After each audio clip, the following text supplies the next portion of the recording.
আসসালামু আলাইকুম guys, my new ভিডিওতে সবাইকে স্বাগত।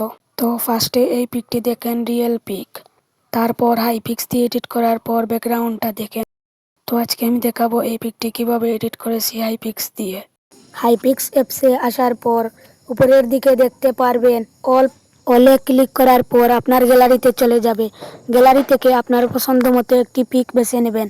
আমি আমার গ্যালারি থেকে একটি পিক বেছে নিয়েছি এবং পিকটিকে এখন শরীরের সাইজ মতো ক্রপ করে নিব। ক্রপ করার পর সাইটে যে 2 নাম্বার অপশন আছে সেটাতে ক্লিক করব। সেটাতে ক্লিক করার পর সাইটের ব্যাকগ্রাউন্ড সেট করব। তারপর নিচে এসে আমি ব্যাকগ্রাউন্ড কী ধরনের চাই সেটা লিখে দিব।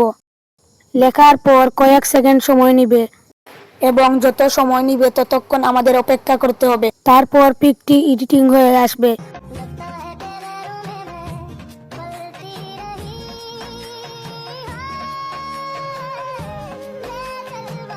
এবার দেখেন এডিট হওয়ার পর আগের ব্যাকগ্রাউন্ড থেকে এখন কত সুন্দর ব্যাকগ্রাউন্ড হয়ে গেছে এবং এখানে 3টি ব্যাকগ্রাউন্ড দিয়েছে।